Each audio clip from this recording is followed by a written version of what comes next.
और हमेशा के यात्रा वृत्तांतों के आधार पर हमें हर्षकालीन गवर्नमेंट मैनेजमेंट और सोशल मैनेजमेंट यानी शासन व्यवस्था और सामाजिक व्यवस्था के बारे में काफी जानकारी मिलती है। हम वीडियो के फर्स्ट पार्ट में हर्षकालीन गवर्नमेंट मैनेजमेंट के बारे में पढ़ चुके हैं। अगर आपने वीडियो का फर्स्ट पार्ट नहीं देखा है तो लिंक आपको डिस्क्रिप्शन बॉक्स में और ऊपर आई बटन पर मिल जाएगा, आप जाकर चेकआउट कर सकते हैं। तो इस वीडियो में हम बात करने वाले हैं हर्षकालीन सोशल मैनेजमेंट यानी सामाजिक व्यवस्था के बारे में। तो नमस्कार, मैं आपका फिर से स्वागत करता हूं आपके अपने चैनल हिस्टोरिकल वर्ल्ड में। तो आज हम बात करने वाले हैं हर्षकालीन सोशल मैनेजमेंट यानी सामाजिक व्यवस्था के बारे में। यानी उस समय समाज कैसा था, वहां के लोगों की लाइफस्टाइल कैसी थी, वो किस प्रकार के कपड़े पहनते थे, किस प्रकार की ज्वेलरीज पहनते थे, नारियों की दशा कैसी थी, आदि बातों को हम इस वीडियो में कवर करने वाले हैं। तो हम बात करने वाले हैं हर्षकालीन सोशल मैनेजमेंट की। तो इन कुछ पॉइंट्स के माध्यम से हम हर्षकालीन सोशल मैनेजमेंट के बारे में जानेंगे। तो हर्षकालीन सोशल मैनेजमेंट में सबसे पहला पॉइंट है कास्ट सिस्टम यानी जातीय व्यवस्था। अब चीनी यात्री हमेशा बताते हैं कि हर्षकालीन जो समाज है वो 4 वर्णों में बटा हुआ था। वो 4 वर्ण कौन कौन से थे? ब्राह्मण, क्षत्रिय, वैश्य और शूद्र। ब्राह्मण की कैटेगरी में वे लोग आते थे जो वेल एजुकेटेड होते थे और धार्मिक कार्य करते थे। और दूसरा है क्षत्रिय। क्षत्रिय की कैटेगरी में वे लोग आते थे जो शासन करते थे और लोगों को प्रोटेक्शन देते थे यानी उनकी सुरक्षा करते थे। और तीसरे आते हैं वैश्य। वैश्य की कैटेगरी में वे लोग आते थे जो व्यापार करते थे यानी जो व्यापारी होते थे वो वैश्य की कैटेगरी में आते थे। और चौथा है शूद्र। शूद्र की कैटेगरी में वे निम्न जाति के लोग आते थे जो इन तीनों वर्णों ब्राह्मण, क्षत्रिय और वैश्य इन तीनों वर्णों की सेवा करते थे। यानी हर छोटे से छोटा काम वो किन से करवाते थे? शूद्रों से करवाते थे। लेकिन फिर भी ये तीनों जातियां शूद्रों से क्या करती थी?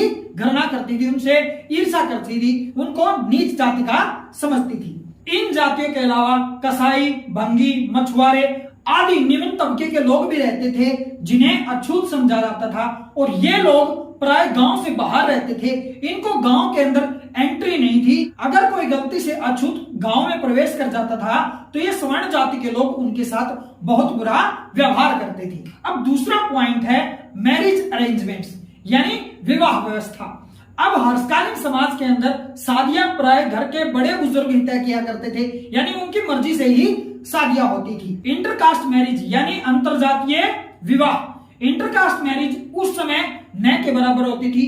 हालांकि इसके कुछ अपवाद मिलते हैं लेकिन ये उस समय न के बराबर की जाती थी। दूसरा, उस समय बाल विवाह काफी प्रचलित थे यानी छोटी उम्र में ही लड़के लड़कियों की शादी कर दी जाती थी। हर्ष की बहन राजश्री की भी 12 वर्ष की आयु में शादी कर दी गई थी। तीसरा, बहुविवाह प्रथा यानी उस समय बहुविवाह की प्रथा भी प्रचलित थी यानी एक व्यक्ति एक से ज्यादा विवाह कर सकता था। चौथा, विधवा पुनर्विवाह यानी कि विधवाओं का यानी दोबारा शादी करना।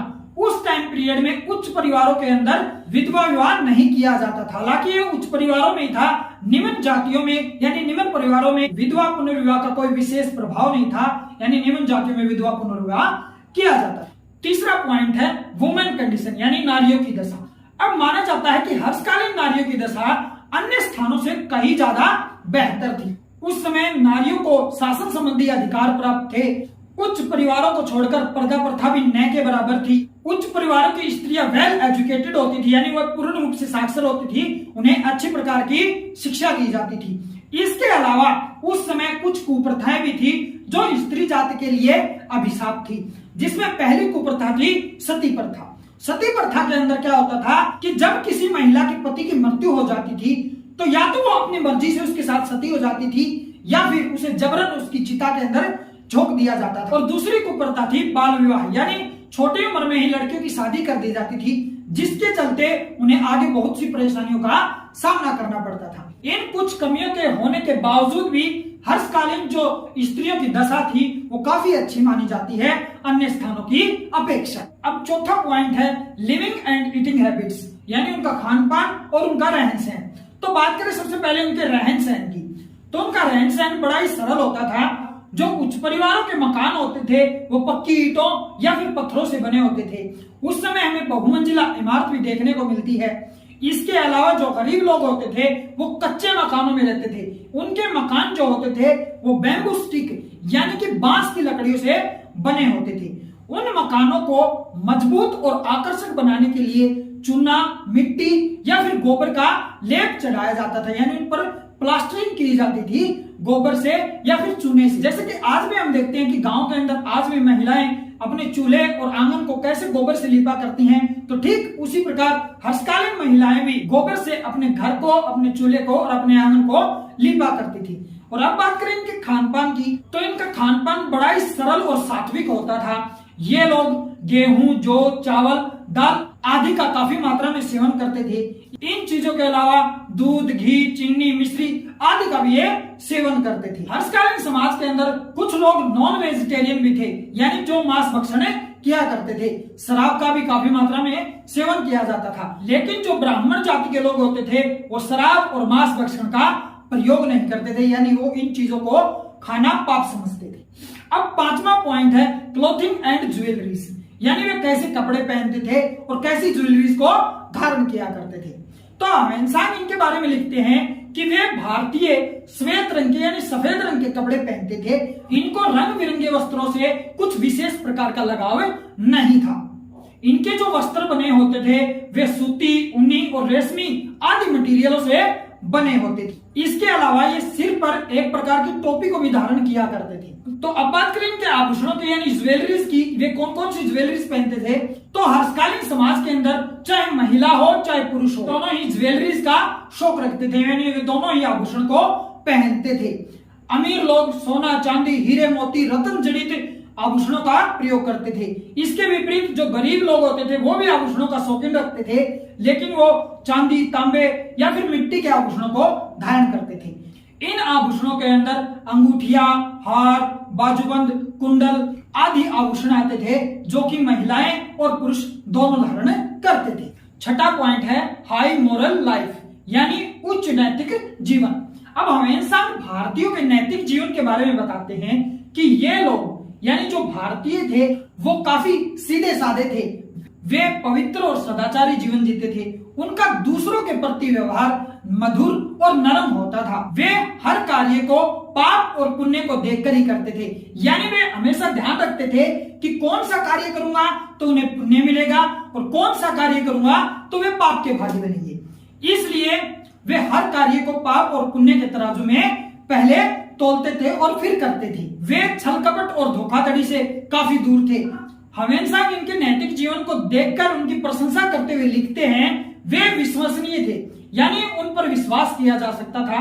अपना वादा और कसमों को पूरा करते थे, यानी जो वो वादा करते थे और जो प्रतिज्ञा ले लेते थे उनको पूरा करते थे। उनका व्यवहार बड़ा भद्र था, यानी दूसरों के प्रति उनका व्यवहार बहुत ही अच्छा था, बहुत ही बेहतर था। ये स्टेटमेंट हम इंसान खुद अपने विवरणों में भारतीय की प्रशंसा करते हुए लिखते हैं। 7वां पॉइंट है क्लीनेस्ट लिविंग पर्सन, यानी स्वच्छता प्रेमी लोग। हर्षकालीन लोग साफ सफाई का बड़ा ध्यान रखते थे। हम इंसान लिखते हैं कि ये लोग प्रतिदिन स्नान किया करते थे, यानी ये रोज नहाते थे और खाना खाने से पहले हाथ और मुंह को अच्छी प्रकार से वॉश करते थे। मिट्टी और लकड़ी के बर्तन में एक बार खाना खाने के बाद उन्हें दोबारा इस्तेमाल नहीं किया जाता था, और जो धातु के बने बर्तन होते थे उनका दोबारा इस्तेमाल करने से पहले उन्हें अच्छी प्रकार से मिट्टी से रगड़ रगड़ कर वॉश किया जाता था, तब उनका दोबारा इस्तेमाल किया जाता था। उस समय लोग झूठा खाना अपना अपमान समझते थे। इसके अलावा ये लोग आसपास की सफाई का भी बड़ा ध्यान रखते। 8वां पॉइंट है क्रिमेशन प्रोसेसर, यानी अंतिम संस्कार की प्रक्रिया। अब इस बारे में हम इंसान लिखते हैं कि जब किसी व्यक्ति की डेथ हो जाती थी तो उसके जो सगे संबंधी होते थे वो उसके साथ रोते चिल्लाते थे। यहाँ पर अंतिम संस्कार की कई प्रथाएं प्रचलित थी, तो इनके बारे में हम इंसान बताते हैं। तो इसमें सबसे पहली प्रथा थी दाह संस्कार प्रथा। तो इसमें हिंदू मान्यताओं के आधार पर डेड बॉडी को चिता पर लिटा दिया जाता था और अग्नि के हवाले कर दिया जाता था। दूसरी प्रथा थी जल प्रवाह, यानी इसमें डेड बॉडी को जल में या नदी में प्रवाह कर दिया जाता था। तीसरी प्रथा थी जंगलों में शव को त्याग देना, यानी उस समय जो मृत व्यक्ति था उसकी डेड बॉडी को जंगल में डाल दिया जाता था, यानी जंगल में उसको फेंक दिया जाता था। चौथी प्रथा थी दफन करना, यानी इस प्रथा के अंदर डेड बॉडी को जमीन के अंदर दफन कर दिया जाता था, जैसे मुस्लिम और क्रिश्चियन संप्रदाय में किया जाता है। इसके अलावा इस समय तर्पण और पिंडदान की भी मान्यता थी। तो ये वो 8 पॉइंट हैं जो हर्षकालीन सोशल मैनेजमेंट यानी सामाजिक व्यवस्था के बारे में हमें बताते हैं। तो इसमें कोई शक नहीं है, हर्ष एक प्राचीन भारत का कुशल प्रशासक, एक महान शासक था। उसने अपनी गवर्नमेंट मैनेजमेंट और सोशल मैनेजमेंट को इतना बढ़िया बनाया था जिससे वहां के लोगों का जीवन स्तर है वो काफी बेहतर हो गया।